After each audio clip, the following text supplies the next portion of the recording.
আওয়ামী লীগ আমলে সুপ্রিম কোর্টের 90% বিচারপতি বিচার কাজে অনাচার করেছে বলে মন্তব্য করেছেন আইন উপদেষ্টা ডক্টর আসিফ নজরুল।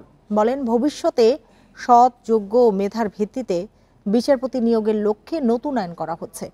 গত বছর উচ্চ আদালত মানবাধিকার লঙ্ঘন করেছে বলেও অভিযোগ উপদেষ্টার। বিকেলে রাজধানীতে এক মত বিনিময় সভায় এসব কথা বলেন তিনি। গণবিজ্ঞপ্তি জারি করে দরখাস্ত আহ্বান ও স্বতন্ত্র কাউন্সিলের মাধ্যমে যাচাই করে উচ্চ আদালতে বিচারপতি নিয়োগ দেওয়ার উদ্যোগ নিয়েছেন প্রধান বিচারপতি সৈয়দ রেফাত আহমেদ। এরই মধ্যে প্রস্তাবিত অধ্যাদেশের খসড়া আইন মন্ত্রণালয়ে পাঠানো হয়েছে। সেই খসড়া প্রস্তাব নিয়ে শনিবার মতবিনিময় করে আইন মন্ত্রণালয়। সভায় খসড়া প্রস্তাব নিয়ে মতামত তুলে ধরা হয়। এটি একটি উল্লেখযোগ্য আইন হতে যাচ্ছে বলে মন্তব্য করেন বক্তারা। খসড়ায় কিছু পরিবর্তন পরিমার্জনের প্রস্তাবও দেন তারা। বিচারপতি হিসেবে আবেদন করবেন, আমি এটার বিরোধিতা করি। এটা কেউ করবেন না যারা ভালো আইনজীবী, এরা ব্যক্তিত্ব যাদের আছে। 10 বছরের প্র্যাকটিস হলেই হবে। অনেকে 10 বছর নাম লেখানো আছে, মামলা একটাও করে নাই। এইবার এই কিছুদিন আগে কিছু অ্যাপয়েন্টমেন্ট হয়েছে হাইকোর্টে। এটা আমি বুঝি নাই যে কি ভিত্তিতে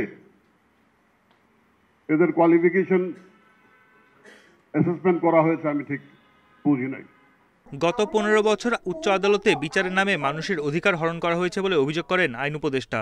বলেন, ভবিষ্যতে সৎ, যোগ্য ও মেধার ভিত্তিতে বিচারক নিয়োগ দেওয়াই মূল লক্ষ্য। হাইকোর্টে যারা এক্সিস্টিং জাজ ছিল তারা প্রচণ্ডভাবে একটা দলের প্রতি অনুগত ছিল। তারা অনেক অনাচার করেছেন, তাদের অনেকে 90% ক্ষেত্রে কমপ্লেন ছিল। বারবার বলা হচ্ছিল কিছু জাজ নিয়োগ করা প্রয়োজন। আমি আইনের জন্য অপেক্ষা করতে পারছিলাম না। জুডিশিয়াল কু হওয়ার পর্যন্ত আশঙ্কা ছিল, দ্রুত করতে বলা হয়েছে। তো এই জন্য অ্যাপয়েন্টমেন্ট দেওয়া হয়েছে। ভুল থাকতে পারে। বিচারপতি নিয়োগে রাষ্ট্রপতি অনুরোধের বিধান বাদ দিয়ে কাউন্সিলকে ক্ষমতা দেওয়ার প্রস্তাব করেছে সুপ্রিম কোর্ট। বাংলাদেশের সুপ্রিম কোর্টের বিচারকগণ বিচার কার্য পালনের ক্ষেত্রে স্বাধীন থাকিবেন মর্মে ঘোষণা করা হয়েছে। বন ইবনে কামাল, ইন্ডিপেন্ডেন্ট নিউজ, ঢাকা।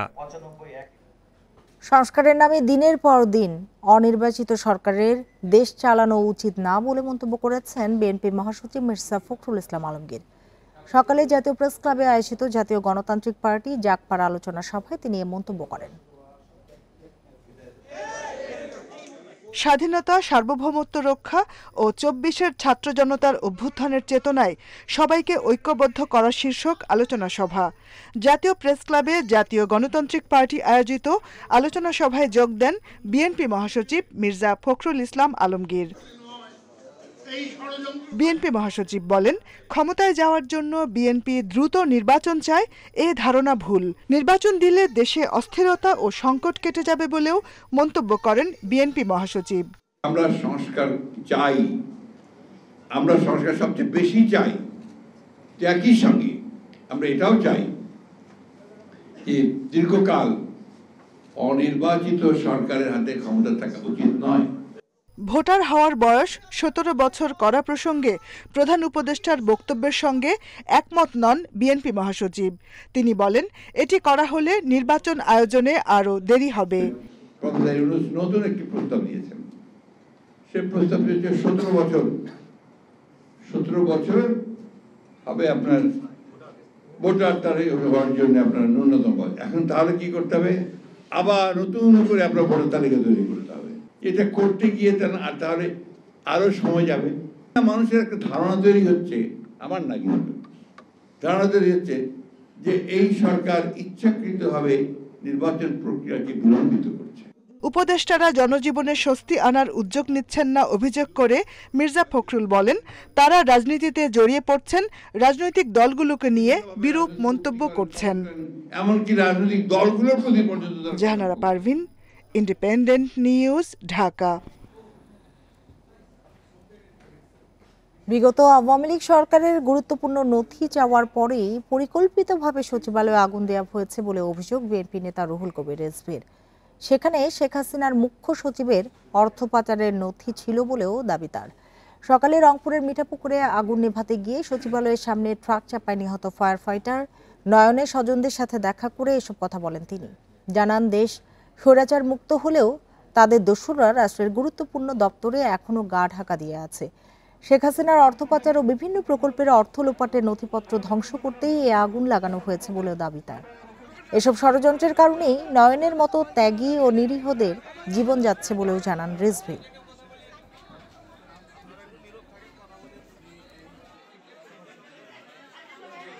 অত্যন্ত গুরুত্বপূর্ণ জায়গায় তারা রয়েছেন, ঘাপটি মেরে আছেন, এটা বলা যেতে পারে। তারা ঘাপটি মেরে আছেন। কোথায় কি নাশকতা, কোথায় কি চক্রান্ত করছেন তার কোনো ঠিক নেই। আর এগুলো ঠেকাতে গিয়ে দেশকে একটি শান্তি স্থিতির মধ্যে নিয়ে আসতে গিয়ে জীবন দিচ্ছে নয়নের মতো ছেলেরা। রোহিঙ্গা প্রত্যাবাসন না করে বাংলাদেশকে অশান্ত রাখতে চাইলে কারো শান্তি থাকবে না বলে মন্তব্য করেছেন পররাষ্ট্র উপদেষ্টা তৌহিদ হোসেন। এদিকে পার্বত্য এলাকা অ্যাটম বোমায় পরিণত হচ্ছে। মিয়ানমার সীমান্ত আরাকান আর্মির দখলে নেওয়া বাংলাদেশের জন্য একটি অশনি সংকেত বলে মন্তব্য করেছেন বিএনপি স্থায়ী কমিটির সদস্য আমির খসরু মাহমুদ চৌধুরী। বিকেলে রাজধানীর কৃষিবিদ ইনস্টিটিউশনে 2 দিনব্যাপী জাতীয় সংলাপের শেষ দিনের অধিবেশনে তারা এসব কথা বলেন। পররাষ্ট্র উপদেষ্টা বলেন, মিয়ানমার সীমান্তের প্রায় শতভাগ আরাকান আর্মির দখলে চলে গেছে। এমন পরিস্থিতিতে রোহিঙ্গাদের প্রত্যাবর্তন নিয়ে এখনই কথা বলা যাচ্ছে না। তাই আগামী 2 থেকে 6 মাসের মধ্যে রোহিঙ্গাদের ফেরত পাঠানোর সম্ভাবনা নেই। তবে রোহিঙ্গা প্রত্যাবাসনে মিয়ানমারকে আবারও চিঠি দেওয়ার কথা জানান উপদেষ্টা। এ সময় ভারত, চীন, আমেরিকার সাথে ভালো সম্পর্ক ধরে রাখার উপর গুরুত্ব আরোপ করে তিনি বলেন, আর্থিকভাবে এগোতে এসব দেশের সাথে সম্পর্ক রাখা জরুরি। Situation Arakan army, Myanmar government, ওদিকে ভারত, চিটাগং হিল ট্র্যাক্টস নিয়ে it's a very complex situation. আমাদেরকে মিয়ানমার ওই অঞ্চলের চট্টগ্রাম হিল ট্র্যাক্টস নিয়ে ওই অঞ্চলকে নিয়ে আমাদেরকে নতুন করে ভাবতে হবে। রোহিঙ্গা সমস্যার সমাধান না করে আপনি 3টা জিনিস সমাধান করতে পারবেন না। এখানে যদি তুমি তাদের সমস্যার সমাধান না করো, তাদের যে ডেমোগ্রাফিক প্যাটার্ন যেটা আছে, if you have 200,000 young boys, আমি মেয়েদের কথাও বলি, আমি 200,000 young boys who do not see light at the end of the tunnel, they will become desperate, and desperate people will do desperate things that will not only harm Bangladesh, কিন্তু তোমাদেরও অসুবিধা হবে, প্রত্যেকটা দেশেই ক্ষতি হবে। দেশের বিভিন্ন জায়গায় সমন্বয়কদের হত্যার হুমকি দিয়ে সৃষ্ট জটিলতা সুরাহা হয়েছে, এ কথা জানিয়েছেন পুলিশের মহাপরিদর্শক বাহারুল আলম। ডিএমপি কমিশনার শেখ সাজ্জাদ আলী মনে করেন, গণ অভ্যুত্থানের সময় পুলিশের ভুল সিদ্ধান্তের কারণে বেশ প্রাণহানি হয়েছে। শনিবার রাজারবাগ পুলিশ লাইনে এক অনুষ্ঠানে তারা এসব কথা বলেন।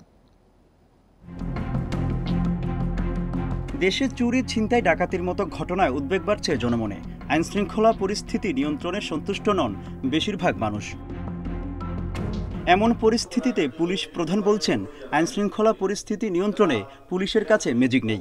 পুলিশ অফিসার্স কল্যাণ সমিতির বার্ষিক সাধারণ সভা শেষে এক প্রশ্নের উত্তরে তিনি বলেন, জনগণের মাঝে স্বস্তি ফিরিয়ে আনতে কাজ করে যাচ্ছে পুলিশ বাহিনী। আমাদের কাছে তো ওইভাবে ম্যাজিক নেই, এবং আপনারা জানেন যে কি অবস্থা থেকে পুলিশ কোত্থেকে উঠে এসে আমরা কাজ করতে হচ্ছে। মানে তাদেরকে আগে জাগিয়ে তোলা, আস্থাটা ফিরিয়ে আনা, মনোবলটা ফিরিয়ে আনা মানুষের কাছে।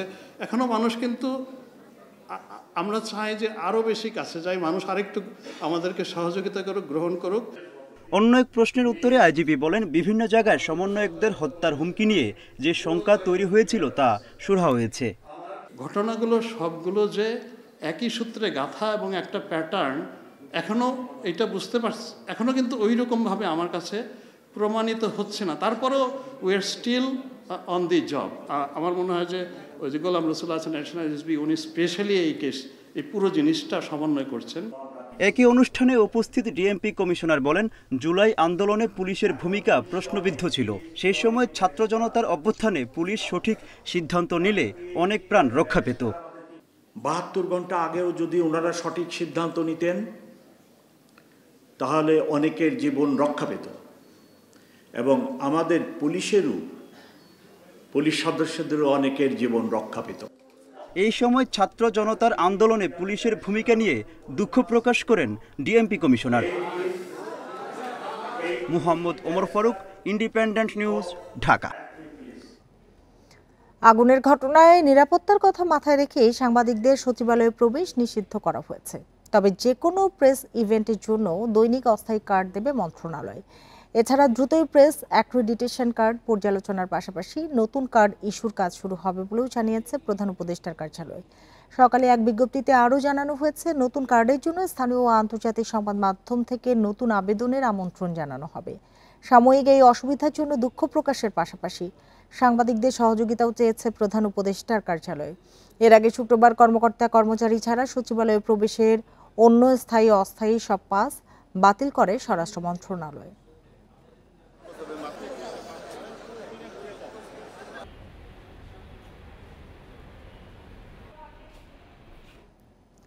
এক বছরে অভিবাসন কমেছে 30.8%, তবে এবছর রেমিটেন্স বাড়বে 33%। ব্যাঙ্গলোর ওপর অভিবাসীদের আস্থা ফিরে আসাই এর কারণ বলছে অভিবাসীদের নিয়ে কাজ করা সংগঠন রামরু। শনিবার জাতীয় প্রেস ক্লাবে আন্তর্জাতিক শ্রম ও অভিবাসনের গতি ও প্রকৃতি 2024 বিষয়ক গবেষণা প্রতিবেদনে এসব তথ্য তুলে ধরে সংগঠনটি।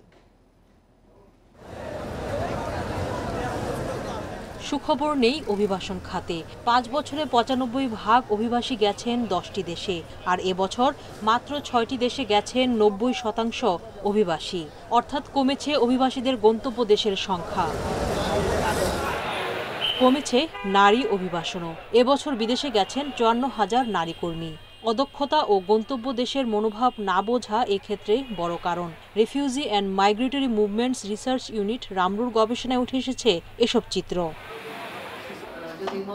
গবেষণা বলছে, সার্বিকভাবে অভিবাসন কমলেও জুলাইয়ের পর বেড়েছে রেমিটেন্সের পরিমাণ। নভেম্বর পর্যন্ত আমাদের কাছে ডেটা আছে, এটা যেভাবে বেড়েছে বা তাতে দেখা যাচ্ছে গত বছরের তুলনায় এবারে রেমিটেন্স কিন্তু 26.4 বিলিয়ন ডলারে পরিণত হবে, যেটা গত বছরে 21.9 বিলিয়ন ছিল। রামরু বলছে, 4 বছরে রিক্রুটিং এজেন্সির সংখ্যা অস্বাভাবিকভাবে বেড়েছে।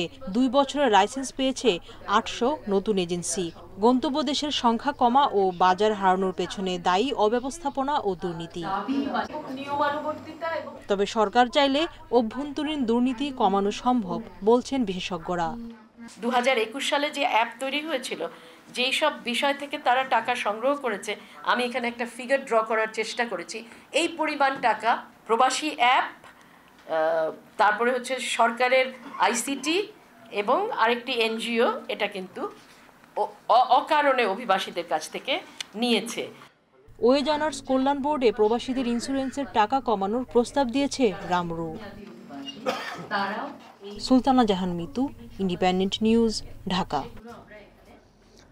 বগুড়ায় বৈষম্য বিরোধী ছাত্র জনতার আন্দোলনে হামলা মামলার বাদী আবু সাঈদকে কুপিয়ে হত্যা করেছে দুর্বৃত্তরা। শুক্রবার রাতে শহরের নিশিন্দারা পশ্চিমপাড়ায় এই ঘটনা ঘটে। নিহত স্বজনরা জানান, রাতে মোবাইল ফোনে বাড়ি থেকে ডেকে নিয়ে যায় আবু সাঈদকে। কিছু দূর যাওয়ার পর দুর্বৃত্তরা তাকে ধারালো অস্ত্র দিয়ে কুপিয়ে ফেলে রেখে যায়। পরে স্থানীয়রা উদ্ধার করে হাসপাতালে নিলে চিকিৎসক তাকে মৃত ঘোষণা করেন। হত্যার কারণ ও জড়িতদের শনাক্তে কাজ করছে পুলিশ।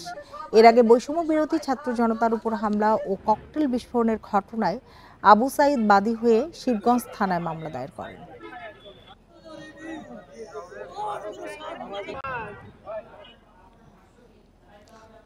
নিষিদ্ধ সংগঠন ছাত্রলীগের খুলনা মহানগর কমিটির সহ সভাপতি রণবীর বারুই সজলকে গ্রেপ্তারের পর আদালতে নেয়ার পথে ও সেখান থেকে বের করার সময় তাকে মারধর ও ডিম নিক্ষেপ করেছে বিক্ষুব্ধ ছাত্র জনতা।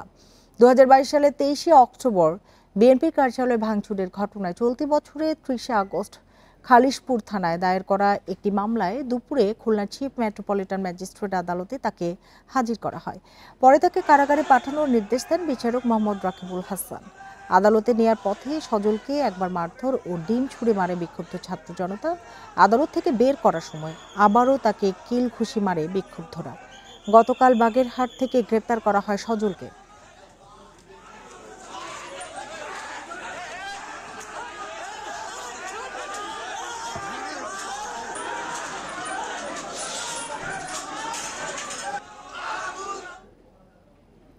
ঢাকা মাওয়া এক্সপ্রেসওয়ের ধলেশ্বরী টোল প্লাজায় বাসের ধাক্কায় 6 জন নিহতের ঘটনায় বাস চালক মোহাম্মদ নুরুদ্দিন সহ 2 জনকে গ্রেপ্তার করেছে র্যাব। শুক্রবার মধ্যরাতে নারায়ণগঞ্জের সিদ্ধিরগঞ্জ থেকে তাদের গ্রেপ্তার করা হয়। নুরুদ্দিন প্রাথমিক জিজ্ঞাসাবাদে বাসটির নিয়ন্ত্রণ হারানোর কথা বলেছেন বলে জানিয়েছে র্যাব। গাড়িটি থামাতে চাইলে ব্রেক কাজ করেনি বলেও দাবি তার। র্যাব আরও জানিয়েছে, নুরুদ্দিনের ড্রাইভিং লাইসেন্সের মেয়াদ 2022 সালে শেষ হলেও তা আর নবায়ন করা হয়নি। শুক্রবার সকাল 11টার দিকে ঢাকা মাওয়া এক্সপ্রেসওয়ে ধলেশ্বরী টোল প্লাজায় দাঁড়িয়ে থাকা একটি প্রাইভেট কারকে পেছন থেকে প্রচণ্ড গতিতে ধাক্কা দেয় বেপারি পরিবহনের বাসটি। এ সময় ক্ষতিগ্রস্ত হয় একটি মাইক্রোবাস এবং একটি মোটরসাইকেলও। এতে নিহত হন 6 জন।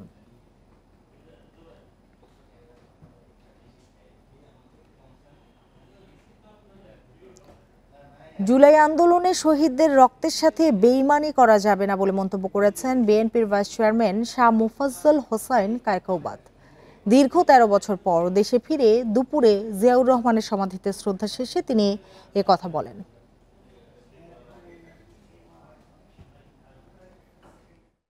দীর্ঘ 13 বছর পর দেশে ফিরলেন সাবেক এমপি, প্রতিমন্ত্রী ও বিএনপির ভাইস চেয়ারম্যান শাহ মোফাজ্জল হোসেন কায়কোবাদ। তার আগমনে শাহজালাল বিমানবন্দরে জড়ো হন তার নির্বাচনী এলাকা কুমিল্লা 3 আসনের নেতাকর্মীরা। শত শত গাড়ি বহন নিয়ে বিমানবন্দর থেকে বিএনপির প্রতিষ্ঠাতা ও সাবেক রাষ্ট্রপতি জিয়াউর রহমানের সমাধিতে যান তিনি। শ্রদ্ধা নিবেদন শেষে তিনি বলেন, রাজনৈতিক দলগুলোর সঙ্গে ছাত্রদের যে ঐক্য ছিল তা এখন আর দেখা যাচ্ছে না। বিদেশ থেকে লক্ষ্য করেছি যে আমাদের স্বাধীনতায় যেভাবে ছাত্র জনতা রাজনৈতিক দলগুলি একত্র ছিল, এখন যেন কেমন কেমন হচ্ছে, মনে হচ্ছে, আমি বাকিটুকু বলতে চাই না। এই অবস্থা থেকে পরিবর্তন ঘটাতে হবে, না ঘটালে কিন্তু আমাদের অবস্থা কি হবে। এখনো দেশের বিরুদ্ধে ষড়যন্ত্র চলছে বলে মনে করেন তিনি। জালেম সরকারের সময় যেইভাবে গুম, খুন, চাঁদাবাজি, দখলবাজি এবং নির্যাতন করা হচ্ছে, এর যদি পুনরাবৃত্তি হয় তাহলে কিন্তু আমাদেরকে আবার সেই ভোগ করতে হবে। আমাদেরকে এইগুলি থেকে জনগণকে মুক্ত রাখতে হবে। 21 আগস্ট গ্রেনেড হামলা মামলার রায়ে কায়কোবাদকে যাবজ্জীবন কারাদণ্ড দেয় আদালত। তবে ওই মামলার সব আসামিকে সম্প্রতি খালাস দেয় high court. Tanzil Hasnat, independent news. দেউলিয়া হওয়ার পথে থাকা 10টি ব্যাংক ঘুরে দাঁড়াতে শুরু করেছে বলে জানিয়েছেন বাংলাদেশ ব্যাংকের গভর্নর আহসান এইচ মনসুর। শনিবার টাঙ্গাইলের ঘাটাইলে সাংবাদিকদের তিনি জানান, বৈদেশিক মুদ্রার রিজার্ভ $20 বিলিয়ন ছাড়িয়েছে। গভর্নর আরও বলেন, 5 মাসে দেশের রেমিটেন্স প্রবাহে 2 অঙ্কের প্রবৃদ্ধি হয়েছে। প্রথম দিকে যে 10টি ব্যাংক দেউলিয়া হওয়ার শঙ্কায় ছিল, সেগুলো ঘুরে দাঁড়াচ্ছে বলে জানান আহসান এইচ মনসুর। তার মতে এসব ব্যাংক পড়ে যাওয়ার শঙ্কা কেটে গেছে। সব মিলিয়ে ইসলামী ব্যাংক এখনও শীর্ষে অবস্থান করছে জানিয়ে গভর্নর বলেন, ব্যাংকটি আন্তর্জাতিক মানে পৌঁছানোর পথে রয়েছে।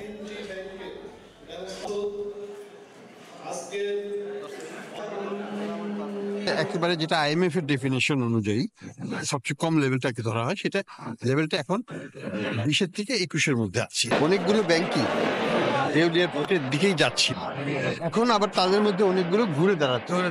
যেমন ইসলামী ব্যাংক ঘুরে দাঁড়িয়ে গেছে অনেকগুলো। তো এটা তো কি বলবো, একটা ডায়নামিক সিচুয়েশন। তামিমের ডাকে বিপিএল খেলতে এসেছেন। ফরচুন বরিশালের ক্যাম্পে যোগ দিয়ে জানালেন পাকিস্তানের তারকা পেসার শাহিন আফ্রিদি। তাসকিন রানাদের নিয়ে গড়া টাইগার বোলিং লাইন আপের প্রশংসা করেছেন তিনি। বিপিএলে তারকা খরা, যারা এসেছেন তার মধ্যে সবচেয়ে আলোকিত শাহিন শাহ আফ্রিদি। ফরচুন বরিশালে যোগ দিয়ে প্রথম দিনের অনুশীলনে তার দিকেই সব ফোকাস। নিজেকে অবশ্য সবচেয়ে বড় তারকা মানতে চান না পাকিস্তানি এই পেসার। তামিম ভাই আমাকে ফোন দিয়েছিলেন, তার জন্যই আমি এখানে খেলতে এসেছি। প্রথমবার এসে দারুণ লাগছে। আমি কেন, বাংলাদেশের অনেক বড় বড় তারকা এখানে খেলছেন, ওরা আমার চেয়েও বড়। বিপিএল আগের মতো নেই, অনেক তারকা এখন অন্য লিগকে গুরুত্ব দেয়, বিপিএলে আসতে চান না। এই পেসার অবশ্য অন্যভাবে দেখছেন বিষয়টা। বিপিএল অনেক বছর ধরে হচ্ছে, এটা অনেক ভালো একটা লিগ। পাকিস্তানের অনেকেই এখানে খেলছে, আগেও খেলেছে। এখানে অনেক কিছু শিখতে পারবো, যা পরে কাজে লাগবে। কয়েক মাস আগে পাকিস্তানের মাটিতে ঐতিহাসিক সিরিজ জয় করেছে বাংলাদেশ। সেখানে রানা, তাসকিন হাসানরা দুর্দান্ত বল করেছেন। টাইগার পেসারদের নিয়ে দারুণ রোমাঞ্চিত শাহিন শাহ আফ্রিদি। তাসকিন বাংলাদেশের বোলিংয়ের নেতা। গেল 1 বছর দারুণ ধারাবাহিক ছিল। নতুন ছেলেটা রানা দারুণ করছে। লাল বলে পেসাররা যত বেশি খেলবে ততই শিখবে। বিপিএলে প্রথমবার খুব বেশি চিন্তা করছেন না উইকেট কন্ডিশন নিয়ে। বল অথবা ব্যাট হাতে আগ্রাসী থাকাই তার লক্ষ্য। Mazharul Islam, independent news. আসন্ন বিপিএল অনুশীলনে ব্যস্ত সময় পার করছে দলগুলো। ঢাকা ক্যাপিটালসের প্র্যাকটিসে মুস্তাফিজ লিটন ছিলেন মনোযোগের কেন্দ্রে। বরিশাল, রাজশাহী, সিলেট সহ বাকি ফ্র্যাঞ্চাইজিগুলোর ক্রিকেটাররাও শেষ সময়ে কঠোর অনুশীলন করছে। গুণে মানে তেমন তারতম্য না আসলেও এবার বেশ ঘটা করে আয়োজন হচ্ছে দেশসেরা টুর্নামেন্ট। অনুশীলনে মনোযোগী দলগুলো নান্দনিক প্র্যাকটিস জার্সি। সিলেটের স্ট্রাইকার্সের আইকনিক ক্রিকেটার মাশরাফি, তবে এবার বোধহয় তার সার্ভিস মিলবে না। ফিট না থাকায় মাশরাফির খেলা নিয়ে শঙ্কা। আমাদের স্কোয়াডে এখনও আছে, কারণ এই টিমের অতপ্রত অংশ হচ্ছে মাশরাফি, এবং আমরা ডিপেন্ড অন সিচুয়েশন, ও কি ফিল করতেছে, ফিটনেসের অবস্থা কি, খেলার মত পর্যায়ে থাকে বা সিচুয়েশন যদি ভালো থাকে তাহলে তো অবশ্যই খেলবে। ঢাকা ক্যাপিটালসের অনুশীলনে মনোযোগের কেন্দ্রে লিটন ও মুস্তাফিজ। এলকেডি আর ফিজ ঢাকা তো বটেই, দেশেরই সেরা। ক্যাপিটালসের অস্ট্রেলিয়ান ক্রিকেটার স্কিনাজি লিটনের ব্যাটিংয়ে মুগ্ধ। বাংলাদেশে আমার সবচেয়ে প্রিয় ক্রিকেটার লিটন দাস। তার ব্যাটিং খুবই দৃষ্টিনন্দন। লিটনের কারণে আমাদের টপ অর্ডার যে কোনো প্রতিপক্ষের জন্য চ্যালেঞ্জিং। তামিম, তাসকিন, তানজিদও আমার প্রিয় ক্রিকেটার। প্লেয়ার কালেকশনে রাজশাহী খুব শক্তিশালী না হলেও বহুদূর যাওয়ার স্বপ্ন দেখে। তরুণ মারকুটে ব্যাটার জিসান আলম দলটির বড় শক্তি। আমাদের পেস বোলারে তাসকিন ভাই আছে, বাংলাদেশের টপ বোলারের মধ্যে একজন। তারপর শফিউল ইসলাম আছে, মোর ভাই আছে, ব্যাটিংয়ে আমি আছি, বিজয় ভাই আছি, ইয়াসির রাবি ভাই আছে, আকবর ভাই আছে, স্পিনে মুরাদ ভাই আছে, সানজামুল ভাই আছে। আশানুরূপ আমাদের টিমটা মাশাআল্লাহ খুব ভালো আছে। দিনে যে ভালো ক্রিকেটটা খেলবে সেই সেরা। টি-20তে কোনো স্পেসিফিক বড় কোনো টিম নেই। যদি আমরা ভালো ক্রিকেট খেলি ইনশাল্লাহ আমরা ভালো কিছু করতে পারবো। ডিফেন্ডিং চ্যাম্পিয়ন ফরচুন বরিশাল তারকা ক্রিকেটারে ভরপুর। শিরোপা ধরে রাখতে অসাধারণ দল গড়েছে। তামিমের নেতৃত্বে ফরচুন বরিশালই আসরের ফেভারিট। ফেরদৌস ইসলাম, ইন্ডিপেন্ডেন্ট নিউজ। দাবি পূরণের আশ্বাসে ধর্মঘট প্রত্যাহারের ঘোষণা দিয়েছে নৌ শ্রমিকরা। শ্রমিকদের সঙ্গে বৈঠকের পর এ ঘোষণা আসে। এর আগে সারা দেশে দ্বিতীয় দিনের মতো নৌযান শ্রমিকদের কর্মবিরতির কারণে নৌবন্দরে বন্ধ ছিল স্বাভাবিক কার্যক্রম। এতে আটকা পড়ে হাজার হাজার টন পণ্য। ক্ষতিগ্রস্ত হচ্ছে ব্যবসা বাণিজ্য। নৌযান শ্রমিক ফেডারেশনের ডাকে সারা দেশে চলছে নৌযান শ্রমিকদের কর্মবিরতি। শনিবার দ্বিতীয় দিনে কর্মসূচির প্রভাব আরও স্পষ্ট হয়ে ওঠে বিভিন্ন নৌবন্দরে। চট্টগ্রাম বন্দরের বহির্নোঙর ও 17টি ঘাটে আটকা পড়েছে 4.5 লাখ টন পণ্য। শ্রমিকরা জানিয়েছেন, চাঁদপুরে নাবিক সহ 7 ক্রু হত্যার সুষ্ঠু বিচার না হওয়া পর্যন্ত কর্মবিরতি চলবে।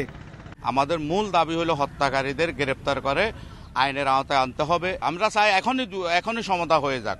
আমাদের দাবিগুলো যদি রাষ্ট্র এখন মানে, আমরা এখন থেকে আমাদের শ্রমিকেরা কর্মতে চলে যাবে। আমরাও চাই না যে ওরা বকেয়া বসে থাকুক, কিন্তু ওরা শ্রমিক, আমরাও শ্রমিক। ওরা এখন আমাদেরকে বলতেছে আপনারা যে শ্রমিক আমরাও শ্রমিক। আমার বাইরে যখন হত্যা হয়েছে ওদের বিচার না হওয়া পর্যন্ত আমরা কষ্ট হলো আমরা ধৈর্য ধরবো, কোনো সমস্যা নেই। খুলনা, মংলা ও নওপাড়া নৌবন্দরে কর্মবিরতির কারণে আটকা পড়েছে শতাধিক জাহাজ। এসব জাহাজে সার, কয়লা, তেল, পাথর সহ নানা পণ্য রয়েছে। যতক্ষণ পর্যন্ত এর সুষ্ঠু সমাধান বিচার না হবে ততক্ষণ কর্মবিরতি চলবে। আমাদের এটা দাবি দেওয়া বা শ্রমিকদের ক্ষতিপূরণ না দেয় সে পর্যন্ত আমাদের কর্মবিরতি চলবে। চাঁদপুরে নৌযান শ্রমিকদের কর্মবিরতির কারণে 2 দিন ধরে পাবনা ও ফরিদপুর অঞ্চল থেকে চাল, ডাল, পেঁয়াজ, আলু, চিনি সহ বিভিন্ন পণ্য আনা যায়নি। এতে জেলায় এসব পণ্যের দাম বাড়ার আশঙ্কা দেখা দিয়েছে। এছাড়া জেলার 15টি ছোট বড় ঘাটে আটকা পড়েছে প্রায় 550 জাহাজ। তেল, আলু, পেঁয়াজ এবং কাঁচামাল, কাঁচা তরকারি এগুলিও আসে। এই 2 দিন ধরে আসে না, এই কারণে দাম বাড়তে পারে। কোনো আমদানি রপ্তানি হচ্ছে না, কোনো আমদানি হইতেছে না, যার কারণে সর্বকিছুর দাম বৃদ্ধি পাইতেছে। লক্ষ্মীপুরে মজু চৌধুরীর হাট, চর আবদুল্লাহ, চর গজারিয়ায় পণ্যবাহী শতাধিক লাইটারের জাহাজ আটকা পড়েছে শ্রমিকদের ধর্মঘটে। Sadekur Rahman Siddiqui, Independent News. সরকারি ক্রয় বিধিমালার দুর্বলতায় এখনো আগের ঠিকাদার সিন্ডিকেটেরই কাজ পাওয়ার সুযোগ বেশি। সেই সঙ্গে প্রতিযোগিতা কম থাকায় প্রকল্পে থাকছে অতিরিক্ত ব্যয়ের ঝুঁকিও।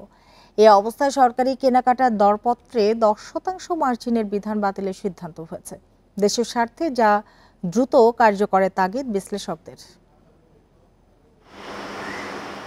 সরকারি উন্নয়ন প্রকল্প ও কেনাকাটায় বছরে খরচ হয় 2.5 লাখ কোটি টাকার বেশি।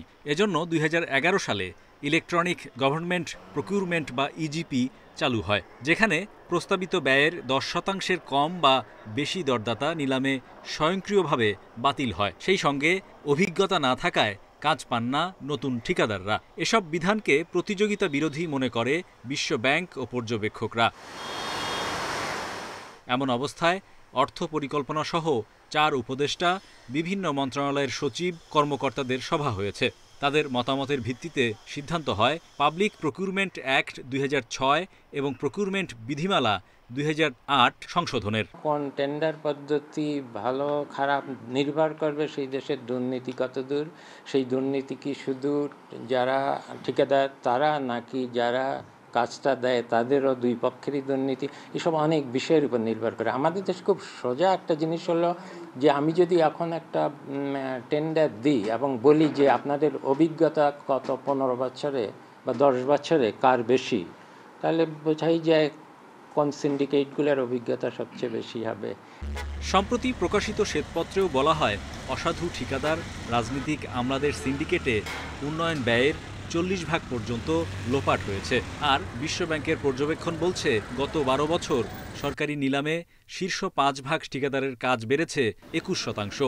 বিশ্লেষকরা বলছেন প্রতিযোগিতা না থাকায় কমেছে কাজের মান, বেড়েছে অপচয়, দুর্নীতি। পছন্দের লোক যারা তাদেরকে গোপনে এটা জানিয়ে দেওয়া হয়। সেজন্য আপনি দেখছেন যে নির্দিষ্ট কিছু লোকজনই সবসময় পায়, কারণ বাকিরা অন্ধকারে ঢিল ছড়ে, সুতরাং তারা 10% উপরে বা নিচে চলে যায়। দুর্নীতি এবং এন্টি কম্পিটিটিভ রাষ্ট্রীয় প্যাট্রোনাইজেশন হয়ে গেল। এটাকে অনতিবিলম্বে বাতিল করা দরকার। বিশ্বব্যাংক বলছে পূর্ণ প্রতিযোগিতা ও স্বচ্ছতা নিশ্চিত করা গেলে সরকারি কেনাকাটায় 40% পর্যন্ত অর্থ সাশ্রয় সম্ভব। Hari Saha, independent news, Dhaka. এই ছিল এখনকার সংবাদে। ইন্ডিপেন্ডেন্ট টেলিভিশনের সব খবর আরো বিস্তারিত জানতে চোখ রাখুন ফেসবুক, ইউটিউব এবং এক্সে। ধন্যবাদ সবাইকে এতক্ষণ সাথে থাকার জন্য।